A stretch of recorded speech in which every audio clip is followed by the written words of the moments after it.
1 Crônicas, capítulo 3, versículo 5 em diante. Você achou aí? Diz assim: assim ajuntou Davi todo Israel, desde Sior, no Egito, até a entrada de Amate, para trazer a arca de Deus de Quiriate Jearim. Davi, com todo Israel, subiu a Baala, isto é, Quiriate Jearim, que estava em Judá, para buscar a arca de Deus, o Senhor que habita entre os querubins, diante da qual é invocado o seu nome.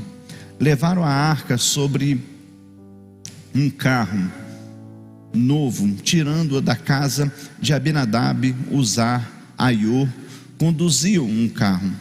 Davi e todo Israel alegravam-se perante Deus com todas as suas forças, com cânticos, com harpas, com aliúdes, com tamborins, com símbolos e com trombetas. Chegando à eira de Quidom, estendeu Uzá a mão para segurar a arca, porque os bois tropeçaram. Acendeu-se a ira do Senhor contra Uzá, feriu por ter estendido a mão contra a arca, por isso morreu ali diante de Deus. Só até aqui, feche os seus olhos, curva a sua cabeça e vamos orar. Pai, nós te agradecemos nessa manhã pela tua palavra. Pedimos a Deus que o Senhor envie os teus anjos aqui nesse lugar para falar o nosso coração de uma forma clara, de uma forma poderosa, de uma forma sobrenatural. Que seja removido agora tudo aquilo que não é teu. Nós não permitimos a interferência do maligno, ó Deus. Que somente o Senhor possa estar aqui. Amém. Bom, esse texto, ele é o desenrolar de uma história que começa nos tempos de Eli. Porque Eli foi sacerdote, foi juiz de Israel durante muito tempo. E quando Eli estava chegando ao fim da sua vida, um dia seus filhos, Ofni e Finéias, eles estavam pelejando contra os filisteus. E eles vão ao embate contra os filisteus e eles perdem e saem fugidos, correndo, desesperados. E eles diziam dentro de si: nós perdemos porque a arca de Deus não está conosco. Então, o que acontece? Eles vão até Siló, pegam a arca de Deus e levam levam a arca até o arraial, aonde eles estavam ali acampados para lutar novamente. A Bíblia vai dizer que quando a arca chega no arraial de Israel, há grande júbilo, há grande alegria, de forma que os seus inimigos, os filisteus, eles ouvem aquilo e eles ficam aterrorizados de tamanho barulho que eles estavam fazendo. E eles estavam dizendo assim, os filisteus: nós vamos perder a batalha porque o Deus de Israel está no meio deles. E a Bíblia vai dizer que há um confronto novamente. Nesse confronto, Israel perde a batalha novamente. Ofni e Finéias são mortos ali naquele lugar, e a arca é roubada, é tirada de Israel. Tanto que uma das noras de Eli, quando ouve que a arca foi roubada, ela estava prestes a dar à luz. O impacto da notícia é tão forte que ela tem dores de parto, e uma criança nasce. E quando a criança está nascendo, ela vê que é um filho homem e ela está morrendo. Ela diz assim: essa criança vai se chamar Icabode. Qual é o significado da palavra Icabode? E a glória se foi de Israel.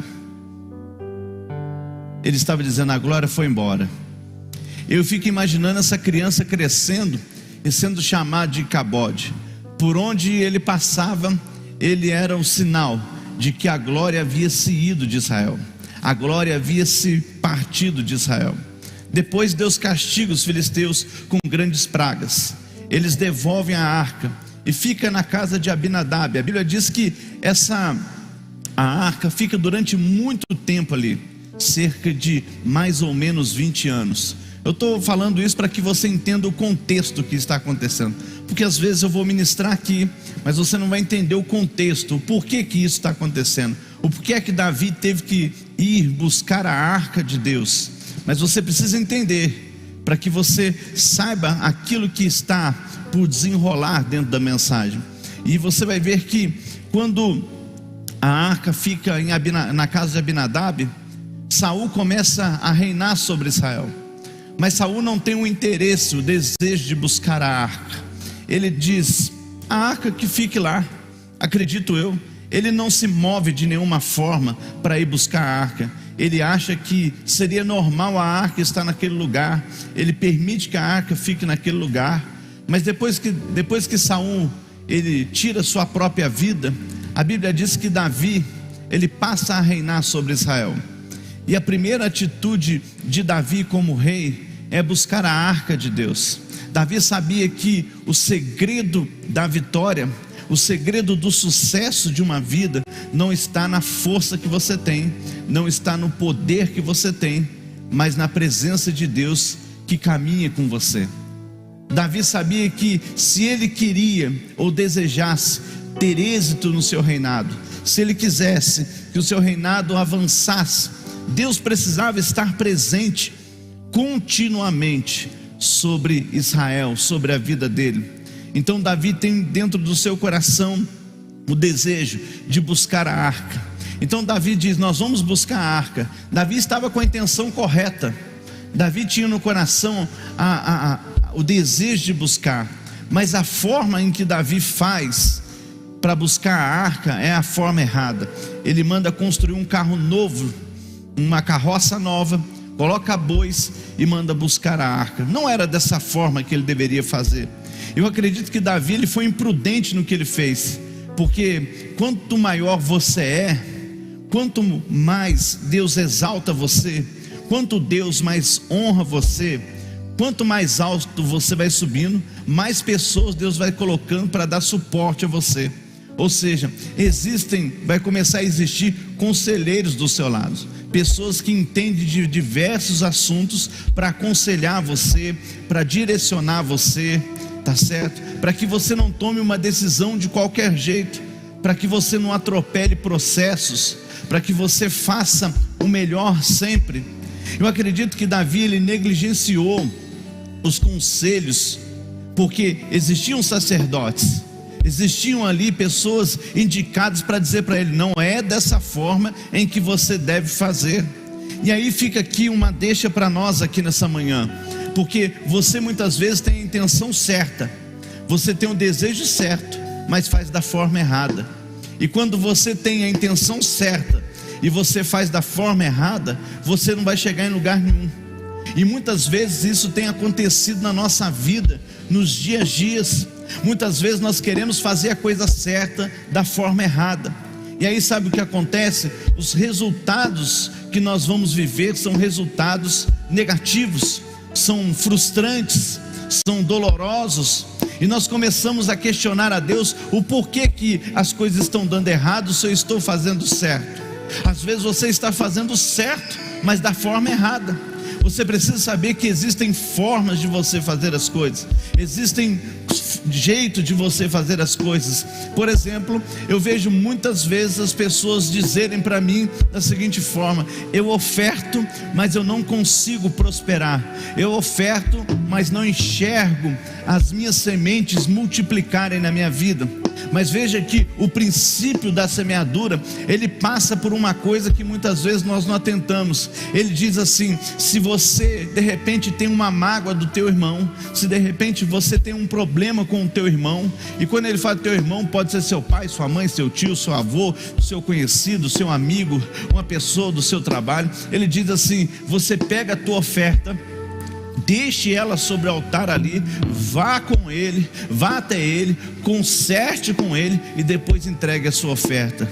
Ele está dizendo: a forma em que a sua oferta ela é recebida é quando você tem paz com todas as pessoas, é quando você tem o seu coração alinhado com Deus, é quando você não deixa brechas abertas para que você possa ser atacado. Veja, eu estou fazendo uma coisa boa, eu estou ofertando no altar, eu estou lançando uma semente sobre o altar, eu estou contribuindo com a congregação que eu tenho, eu estou contribuindo com a igreja em que eu vivo, mas dentro do meu coração existem problemas que não são resolvidos. Ou seja, eu estou fazendo a coisa certa, mas da forma errada. Eu preciso colocar diante da minha vida, a minha vida precisa estar alinhada com o propósito de Deus. A minha vida precisa estar alinhada com a palavra de Deus, para que ela possa se cumprir na minha vida, para que ela possa se manifestar na minha vida, para que ela possa se tornar verdade na minha vida.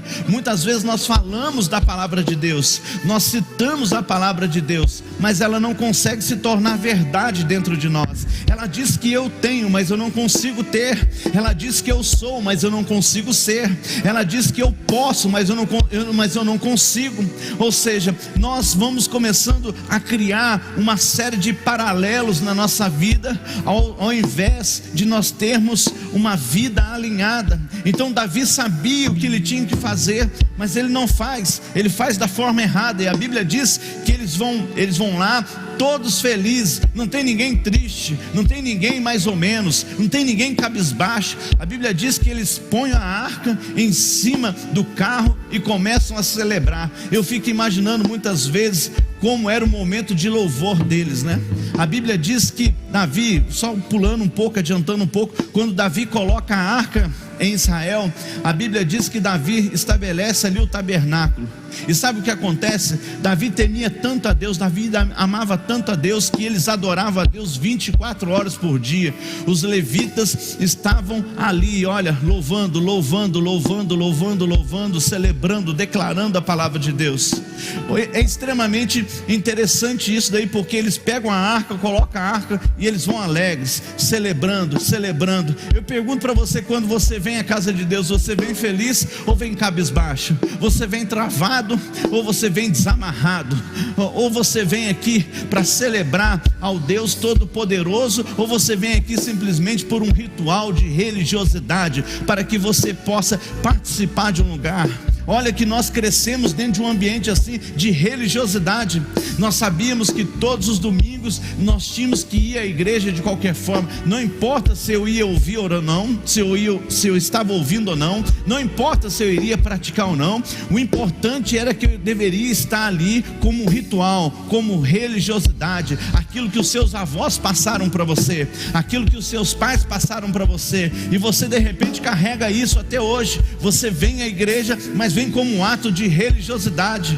Você fica aqui todo travado, todo envergonhado, olhando para o lado, falando assim: se eu levantar a mão, o que as pessoas vão pensar de mim? Parece que eu estou num tempo antigo, em quando eu me converti, que um dia eu levantei minhas mãos num culto, num momento de louvor, e eu fui advertido dizendo: não se pode levantar a mão, porque é uma prática que nós temos. Eu sei que existem pessoas de todas as formas, de todas as maneiras aqui. Uns são mais abertos, outros são um pouco mais retraídos, outros são mais sorriem mais, como eu. De repente eu não gosto de sorrir muito, eu sou mais fechado. A gente entende a personalidade da pessoa, mas nós temos que aprender que quando nós saímos da nossa casa em direção a um culto, em direção a uma celebração ao Senhor, nós temos que ter alegria no nosso coração, nós temos que ter prazer em estar aqui, e nós precisamos quebrar esse espírito de religiosidade. Nós precisamos quebrar esse espírito que não nos deixa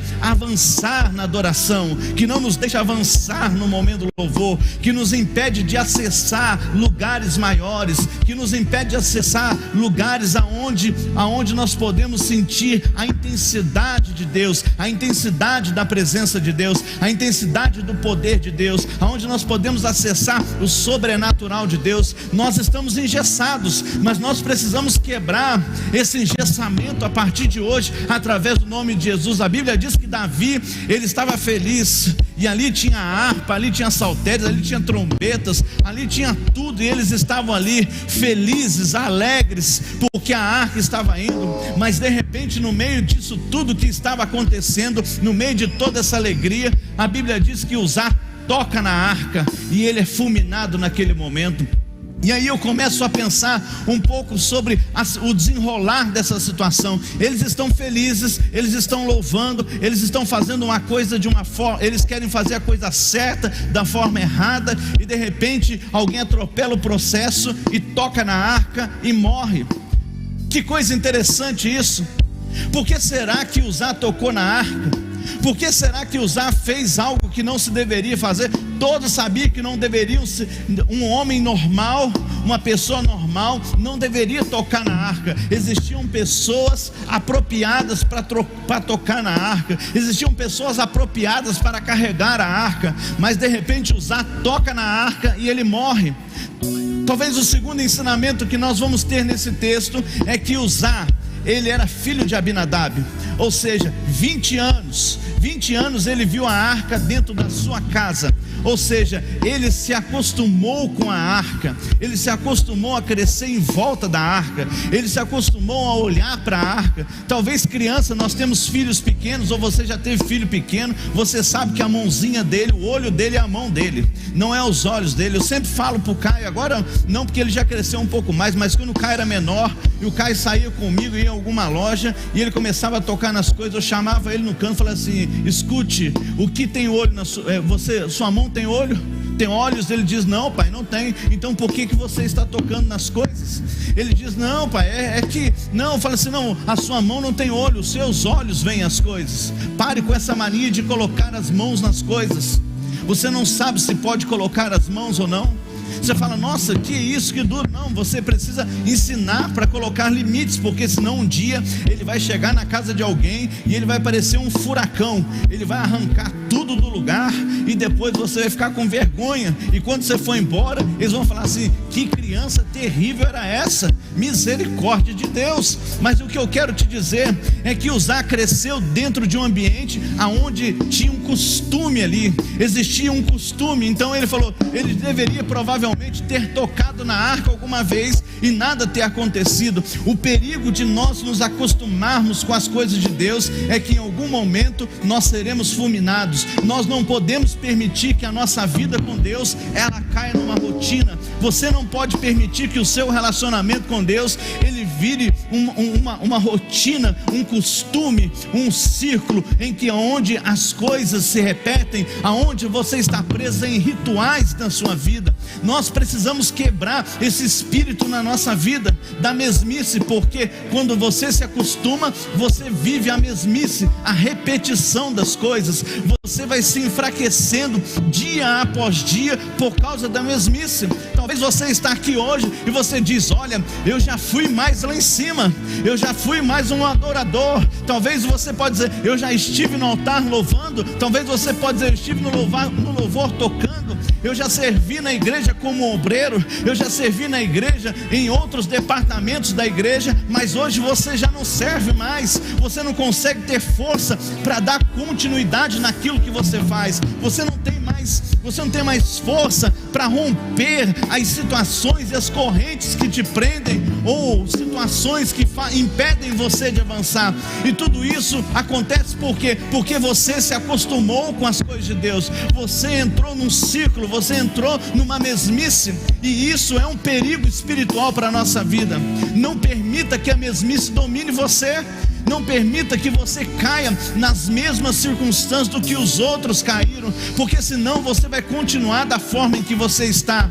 E talvez você diz: a forma em que eu estou está bem, mas talvez está bem para você, mas não está bem para o propósito de Deus na sua vida. Deus consegue enxergar além do que você está vivendo. Deus sabe do seu amanhã, enquanto você tem uma programação na sua cabeça do que você vai fazer, de como você vai agir, de como vai começar o seu dia. Deus já sabe como vai terminar o seu dia. Ele já não está no começo, ele já está no fim de todas as coisas. Nós não podemos permitir que a mesmice nos domine. Você não pode permitir que essa frieza continue na sua vida. Você não pode permitir que você se distancie daquilo que Deus tem na sua vida. Eu não sei o que Deus tem na sua vida. Você sabe o que você foi chamado. Você sabe por que você foi gerado. Talvez você vai dizer: as condições não me permitem mais. Por que as condições não permitem mais? O Deus que você serviu no passado, Ele não tem poder para resolver o que precisa ser resolvido hoje. O Deus que você serviu no passado, Ele não consegue trazer a solução para que você se aproxime novamente e realize o que está acontecendo. O problema é que você caiu numa rede aonde você não se movimenta. Você olha e você diz: não tem jeito. Você olha e diz: não vai. Você olha e diz: não prospera. Você olha e diz: não funciona. Mas o problema é que você está olhando com os seus olhos. Você está olhando para aquilo que você quer ver. Mas se você olhar pelos olhos da fé, você vai entender que existe um Deus que ainda quer usar você, que existe um Deus que não quebrou aliança com você, existe um Deus que não se ausentou da sua vida porque você se distanciou ou porque você caiu numa mesmice. Existe um Deus que ainda está presente. Ele está aí, mesmo que você possa não senti-lo da mesma intensidade que você sentia. Talvez você não consiga ouvir a voz dele com a mesma intensidade que você ouvia no passado, mas ele continua presente todos os dias da sua vida e ele quer ativar a sua vida novamente. Ele está dizendo: eu quero levantar você novamente. Eu quero fazer você romper esse ciclo da mesmice, aonde as coisas se repetem, aonde as histórias se repetem. Deus não quer histórias repetidas na sua vida. Deus não quer que você viva na mesma vida que você está vivendo. Ele quer fazer você romper hoje. Ele quer fazer você quebrar as correntes hoje. Ele quer tirar você do lugar aonde você está hoje, para que você viva o novo dele sobre a sua vida.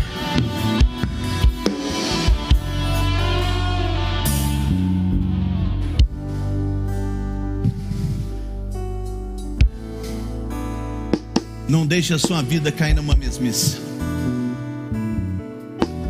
Não deixe o seu relacionamento com Deus cair numa mesmice.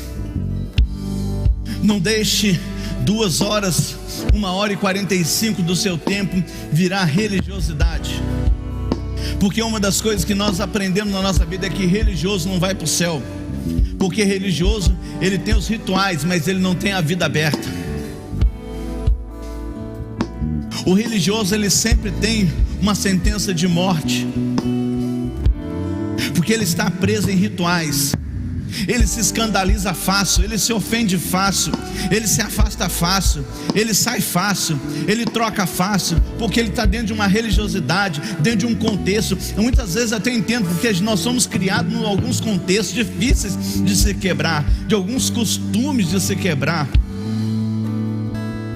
Eu posso dar alguns exemplos para você de coisas que de repente você foi criado, de repente você faz até hoje, você não tem nem noção disso. De repente, ou você já fez durante um tempo, você quebrou, mas são coisas que são inseridas na nossa vida como criança. Por exemplo, sexta-feira eu fui orar para uma pessoa, para uma criança, e disse assim: ele tem 3 anos e não fala. Eu fico pensando comigo primeiro: por que você deixa chegar a 3 anos para pedir para orar? Por que você não pediu no primeiro ano já para orar? Mas sabe o que é? Não, eu insisto numa coisa aonde não está funcionando. Mas você vai ver que se a sua avó tivesse viva, ela ia pegar um pintinho lá e falar para a criança: segura a boca dessa criança aberta e põe o pintinho para piar, porque vai abrir a boca dessa criança, ela vai falar. Outro costume que nós herdamos muitas vezes, eu por exemplo herdei isso, mas não faço, tá certo? Nunca fiz na minha casa, mas quando chegava alguém que a gente não queria dentro da nossa casa, dizia para o filho assim: corre, pega a vassoura e coloca atrás da porta, porque esse trem precisa ir embora logo, porque vai ficar atormentando a nossa vida, tá certo?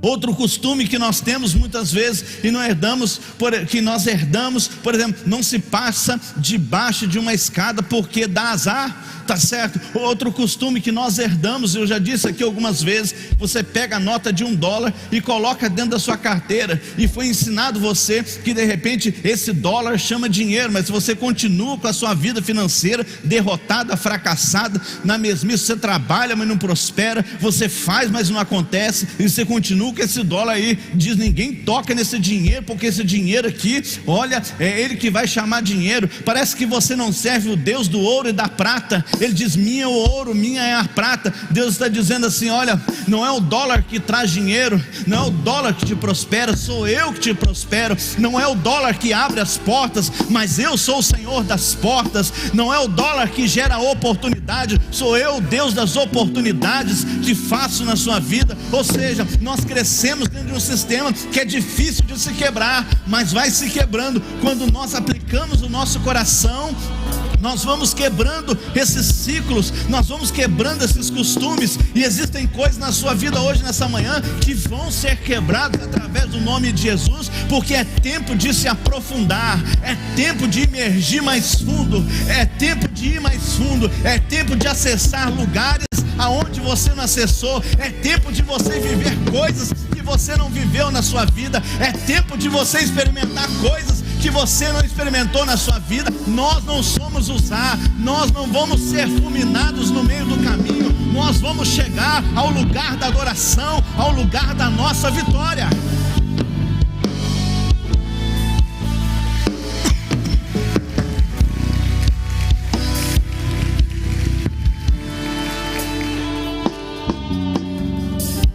Então, o segundo é se acostumar. Não se acostume. Uma das coisas que eu prego e falo muito aqui na igreja, sabe qual é? É que nós temos que, aqui, se você não gosta de mudança, você não vai aguentar aqui não, porque a gente gosta de mudar. Tem algumas coisas que eu não mudo, que é coisas minhas. Mas quanto ao culto, eu vejo o culto da Olivia e Nicole para cá, nós já avançamos até muito. Fizeram até, quando nós estávamos online aqui, já até dancei. Falei assim: mas que negócio que é esse? Não, nós estamos mudando. Você não pode escandalizar. É lógico que nós temos princípios, é lógico que nós temos limites, é lógico que precisa existir o equilíbrio das coisas, porque senão se banaliza tudo. Mas nós não podemos permanecer de uma forma só. A Bíblia diz de fé em fé, de glória em glória. O que ele está dizendo? De movimento após movimento. Você se move e se move e se move. Você se move de fé em fé, de glória em glória. Você precisa movimentar a sua vida, porque água parada dá dengue, querido. Não, você precisa se mover. Então quebre a mesmice na sua vida. Talvez a terceira coisa que nós vamos observar nesse texto é que ele está no caminho de Jerusalém, mas ele não consegue chegar até lá, ele é morto no meio do caminho. Talvez a terceira coisa que nós precisamos atentar para esse texto aqui é que muitas pessoas estão começando, mas não estão terminando. A Bíblia diz que é melhor o fim de todas as coisas do que o começo. Nós temos um costume de impor força no começo, no meio a gente fica meio cansado e às vezes a gente não chega no fim. E se você pegar na Bíblia, você vai perceber uma coisa interessante: os maiores milagres que Jesus fez, as maiores libertações que Jesus fez, as pessoas estavam no meio do caminho. Se você pegar um pouco mais abaixo aqui no capítulo 13 de 1 Crônicas, você vai ver que aonde a arca eles colocam a arca depois que Uzá é morto, é na casa de um homem chamado Obed-edom. Olha outro erro, Geteu. Ou seja, o que ele está dizendo? Ele está dizendo que ele vem da linhagem de quem? De Golias. Não podia, mas o desespero é tão grande que eles ficam tão atordoados com o que aconteceu e falam assim: vamos colocar em qualquer casa. Você vai perceber que a casa dele está no meio do caminho de Jerusalém. Você vai pegar, por exemplo, o cego Bartimeu está à beira do caminho. Você vai ver outros personagens da Bíblia que estão sendo com a sua vida paralisados porque estão à beira do caminho. Eles saem para chegar em um lugar, mas eles não conseguem chegar.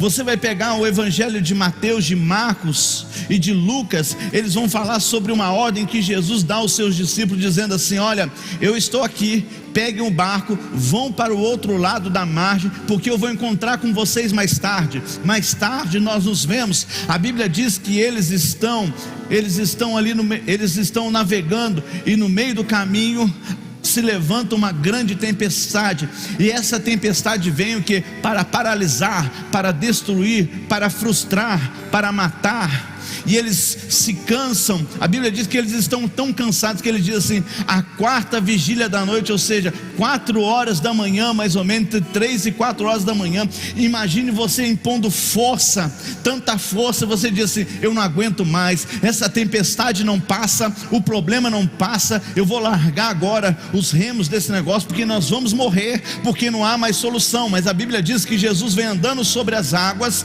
e diz para ele: não tem mais, porque sou eu. E Jesus acalma a tempestade. O que eu quero dizer para você? Você não pode ficar desistindo no meio do caminho de todas as coisas que você faz. Você começa uma coisa, mas você não termina ela. Você fala que vai fazer, mas você nunca dá o start para começar. Você diz que vai ser, mas você nunca consegue ser. Você vai, mas não termina. Você começa e para. Quantas coisas na sua vida estão aí sem terminar?